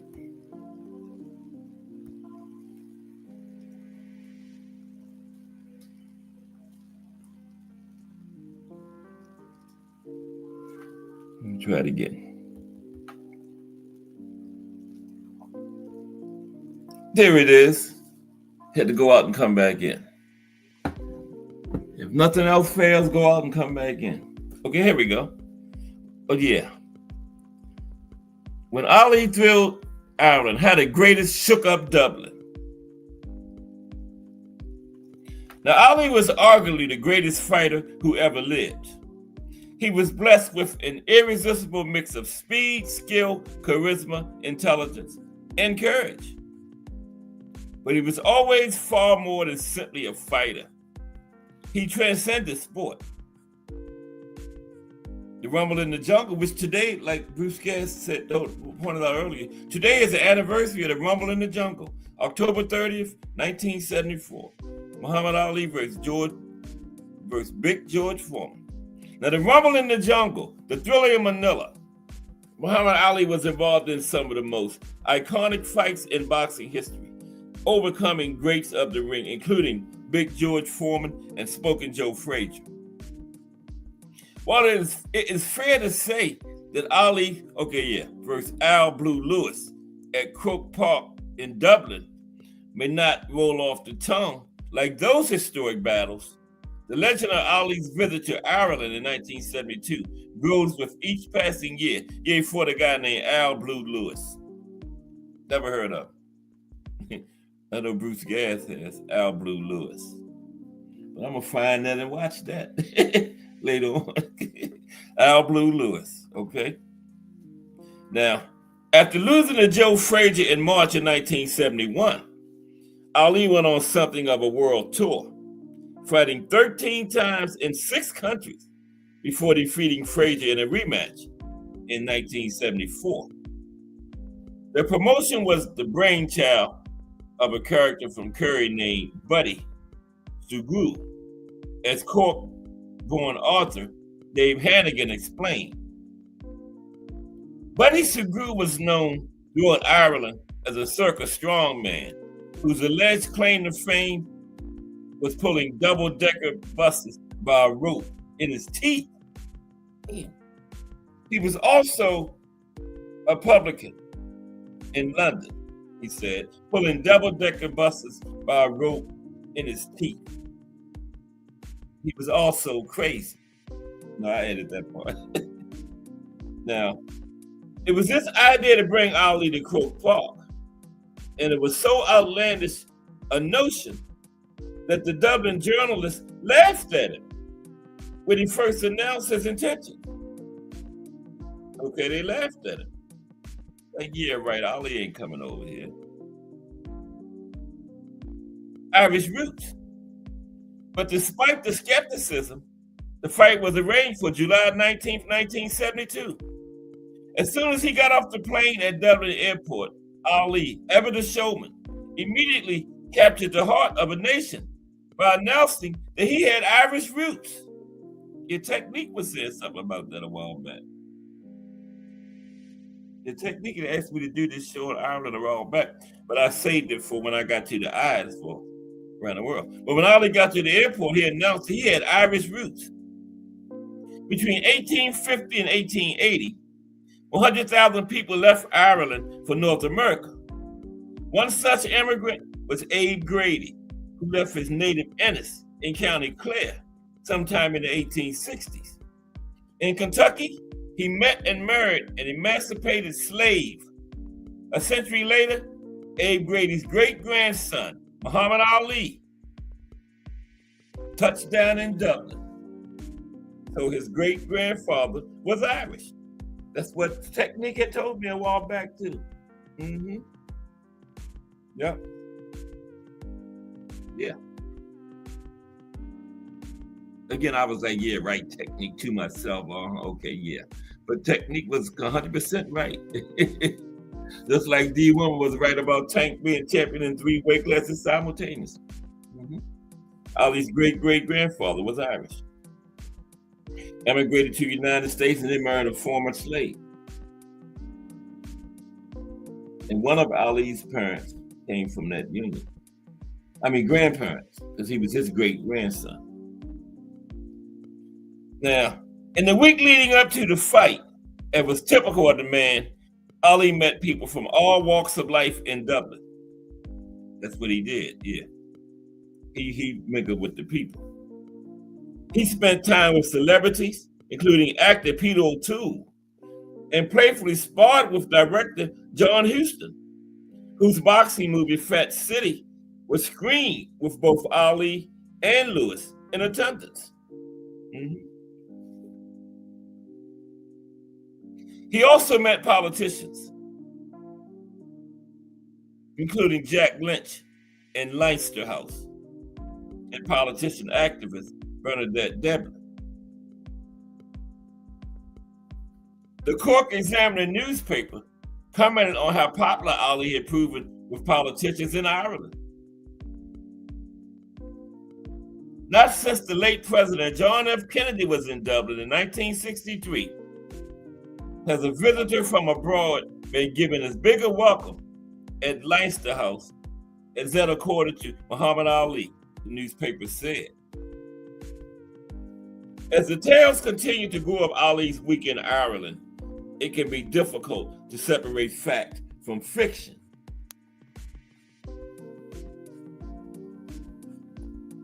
There are a number of stories about him spending time with everyday people, stopping in for tea with an elderly lady, and having a lengthy chat with a road sweeper outside Croke Park.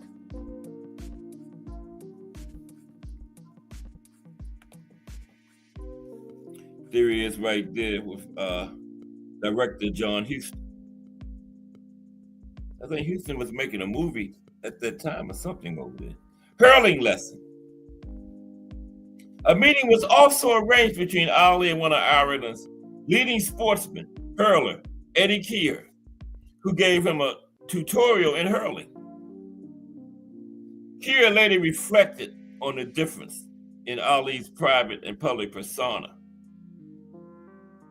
He was a hero of mine, but I was surprised how quiet he was until we met with the press. Yeah, he said Ali was a quiet person until he got in front of the microphones. He wasn't quiet then.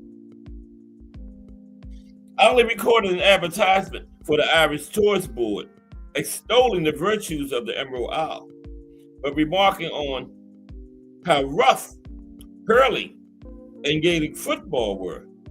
And so he thought he would stick to boxing. That's like soccer, right? Gaelic football. Ali had an innate ability to empathize with people, wherever he found himself to be. Mm-hmm. He sure did. This empathy was in evidence during a memorable interview he gave that week to RTE's Cathal O'Shannon, comparing the troubles in Northern Ireland with the United States civil rights struggles. The interview caused a stir in America, as Dave Hannigan explained. What was interesting to me is that some of the American hacks at the time tried to paint a picture that Ali's presence in Dublin brought peace to the North for a week. The truth is, it was one of the bloodiest weeks ever in Northern Ireland. But in newspaper interviews and in the recollections of those around Dublin, Ali was very aware of the situation in Northern Ireland and what was going on there. For Hannigan, the social impact of the visit was encapsulated in one encounter in Dublin on O'Connell Street. Hannigan was the writer, right? They interviewed him. Ali was walking down O'Connell Street in Dublin with groups of kids following him, chanting, Ali, Ali, Ali.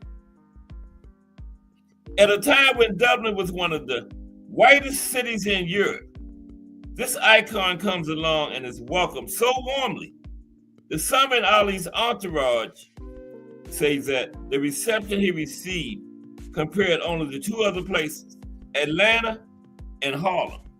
Wow. And then it was about a fight, okay? Yeah.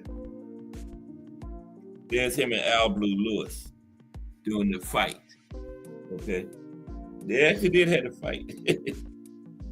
Now, Muhammad Ali was always about so much more than boxing. And that week in Dublin was another case in point, as the 8 fight itself was not a classic. Now, Ali had a cold and was wary of Lewis, who was a dangerous fighter, and a man who had previously served time in prison for manslaughter. Wow.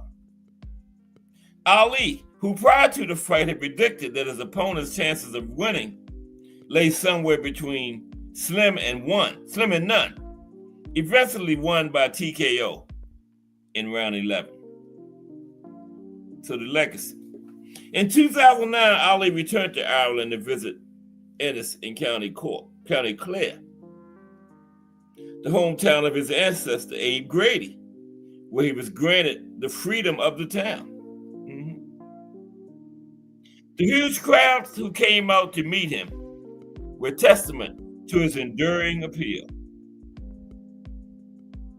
But the magic of Muhammad Ali left an indelible impact on Ireland after his 1972 visit, as the late Bud Stolberg, a legendary boxing writer, said. Ali was like the Pied Piper. It was really kind of magical. He had enormous influence over there. He was a fellow Irishman, which he really was. His great grandfather was Irish. Yeah.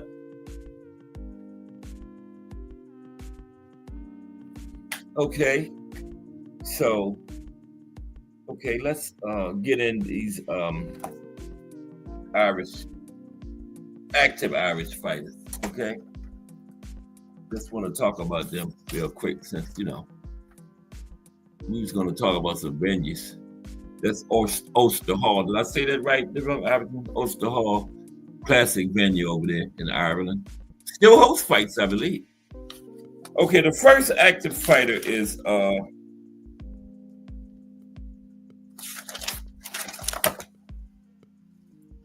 Callum Smith. Okay, Callum is currently 31 wins, 2 losses, and Callum has 31 wins, 2 losses, 22 knockouts for Callum. Okay. We're just going to say something briefly about Callum. We just looked at a couple of active Irish fighters. Okay. Oh, shoot. Callum Smith. There we go. Okay. Now, Callum John Smith is a British professional boxer who has held the World Boxing Organization interim light heavyweight title since February 2025.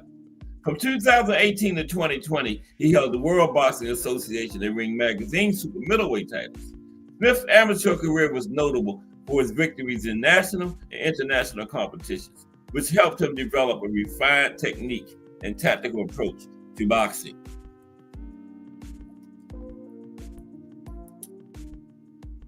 Michael Conlon. Talking about some boxing with Irish background. Michael Conlon. Michael Conlon. Yes. Michael John Conlon is a professional boxer and Olympic medalist from Belfast, Northern Ireland.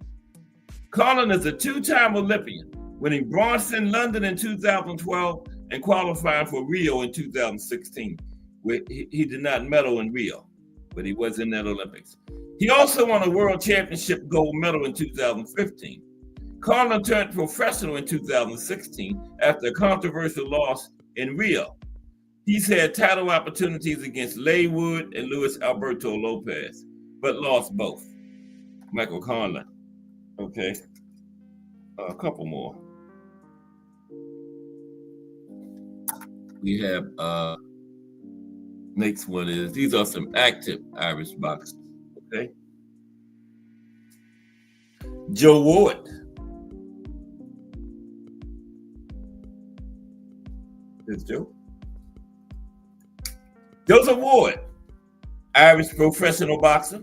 As an amateur, he won gold medals at the 2011, 2015, and 2017 European Championships, silver at the 2015 and 2017 World Championships, and bronze at the 2013 edition, and represented Ireland at the 2016 Olympics in the light heavyweight division.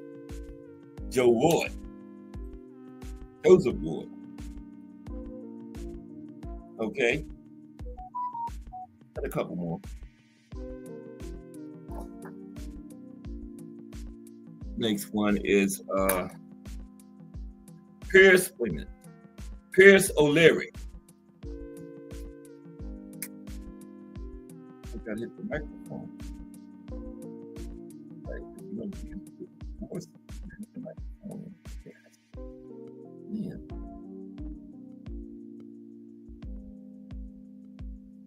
Yeah.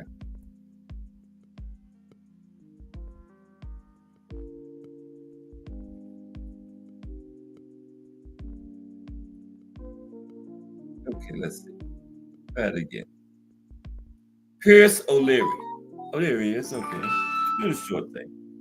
Now, Pierce O'Leary is an Irish professional boxer who has been a European super lightweight champion since June of 2025 and held the WBC international title in the same weight division since November 2022. Oh, and Michael Conlon is 20 wins, 3 losses, 10 knockouts currently.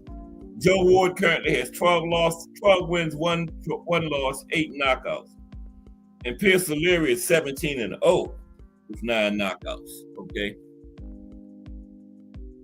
A couple more active Irish fighters. Okay. Almost time to go. Almost time for Just Do Boxing. Okay. Yeah, the next one, we got a couple, 2 more. Paddy Donovan. Okay. Paddy Donovan.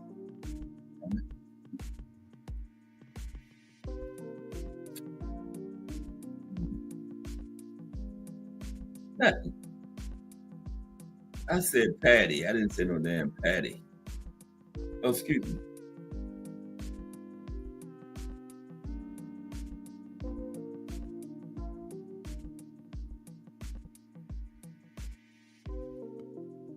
Irish professional boxer. Here we go. Yeah. Now, Patrick Donovan is an Irish pro boxer. As an amateur, Donovan competed at the 2016 World Youth Championship and currently 14 wins, 2 losses, 11 knockouts. Then we got Thomas Carty. He's 10 wins, 1 loss, 9 knockouts. And Thomas O'Toole, 14-0 with 9 knockouts. Okay? And there you have it, boxing in Ireland. And remember, tomorrow we're going to look at 10 boxers who did most of their work in the 80s. We're going to look at the profile, going to be 10 of them. Going to be England, but he got an Irish background and Already. Yeah. Yeah. Yeah. Just like the other ones, a lot of them were Irish American, but just had the Irish background. Okay. Marlon Starling, Bobby Chacon, Iran Barkley, Danny Little Red Lopez, Meldrick Taylor, Jose Luis Ramirez, Terry Norris, Ray Mancini, Milton McCory, Donnie Lalonde, all tomorrow. Okay. We're going to look like 10, 15-minute talk on each of them. Okay. And that's going to be tomorrow. Just Do Boxing coming up next. Just Do have some fire interviews too. Just Do get the interviews with some prospects and stuff like that. And that's good, man, because, once he gets some good established boxers too, like Slick Shakur Stevenson, Tadaji Green, but the prospect, right? Because these pioneers laying the groundwork, and somebody got to be the future, got to pick up the torch and carry it, right? So yeah, that's important. My first interview is going to be Turki Ali Sheikh. As we speak, my people talking to his people, ironing out all the details, right? Yeah. Me and Turkish people talking. All right. We're crossing all the I's and dotting the T's. Wait. Dotting the I's and crossing the T's. Okay, but yeah, Just Do is up next. Okay, and don't forget tomorrow, it's the profile. We're going to look at 10 boxes tomorrow. But don't forget to subscribe to all these great channels in here. Boxing Arnie, Bruce Gas, BBO Sports TV, The Drunk Irishman. Missed anybody? No. Yeah. Just Do Box. No. Mm-hmm. Okay. Yeah. And yeah, that's it. It's going to be Friday. It's going to be tomorrow. Yeah, Muhammad Ali. Yeah, Technique had told me a way long time ago that Muhammad Ali had Irish bloodline.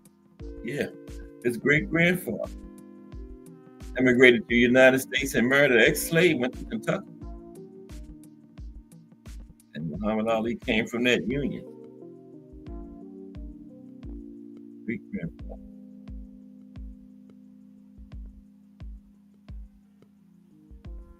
Italy is next Thursday. I know I said it was today, but we want in alphabetical order. Yeah, Define Arnie. Callum Smith's father has Irish ancestry, right? He was born and resides in Liverpool, England. British boxer, but his family includes Irish heritage. So yeah, that's what I was just going by, I couldn't find a lot of them, so yeah. Oh no, I just made that up, Define on about Turkey. I just made that up. Yeah, I was joking. Well, I said, wow, you gotta let me know. You wanted to be on that panel with Turkey. No, I was kidding. But you never know. I see Turkey, a little fledgling YouTube channel. Turkey might say, yeah, I'll help you out.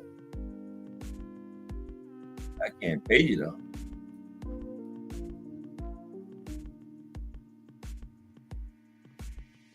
Okay, but that's going to be it for today. And tomorrow is going to be the profile, 10 different boxes. And look out for these channels tonight. I guess Define Arnie going to be like 9, 10. BBO is at 8. Drunk Irishman, Bruce Gas. Just Do Boxing is at 4 in 5 minutes. Yep.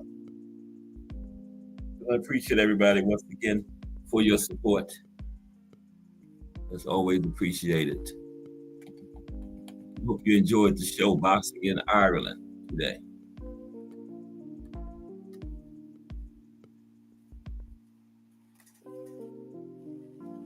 Oh, who's fighting tonight, Define Arnie? They got the. I know they had boxing. Yeah. tonight, Friday, tomorrow night. Yeah, Saturday. Mm-hmm. Right, it starts tonight. I was talking about that Monday. Yeah, fights all through the weekend, beginning tonight. Yeah, wow. Mm-hmm. Okay, I'm gonna try to be over there. You find Arnie said he might call the ladies' fight tonight. Okay. Yeah, I'm gonna try to be in attendance for that. But join me tomorrow for the profile in boxers who did the bulk of their work in the 1980s. Many of them Hall of Famers. They finally let Michael Nunn in. Now we got to get Esteban de Jesus in there. And Michael Nunn retired. He ain't back. That's what he got in. I thought they were holding that. Remember, he sold the drugs to the fellow agent, did like 18 years in prison. And Esteban de Jesus, Kirk killed somebody. He had life, but then he caught AIDS and they let him out as a sign of mercy so he could die at home with his family. But he had life. Yeah. I think they kind of like holding that kind of stuff against him. Esteban retired in the late 70s or early 80s. So, wow, if he ain't in there by now, no, he probably won't make it. But Michael Nunn got in. Yep. But everybody have a great afternoon, and we're going to be back tomorrow with another one. Because if it's Monday through Friday, 2 p.m., it's the Boxtorian bringing you all of that boxing history. Appreciate everybody's support. Everybody have a great afternoon. I'm going to holler at y'all tomorrow.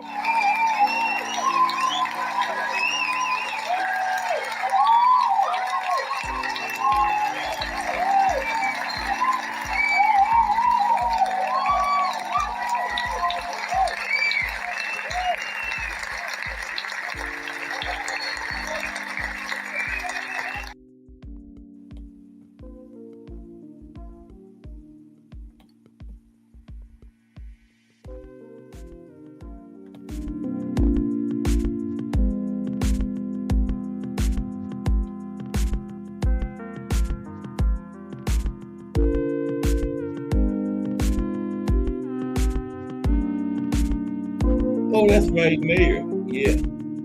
Okay, appreciate you, fine Arnie one. Boxing Arnie one, that is.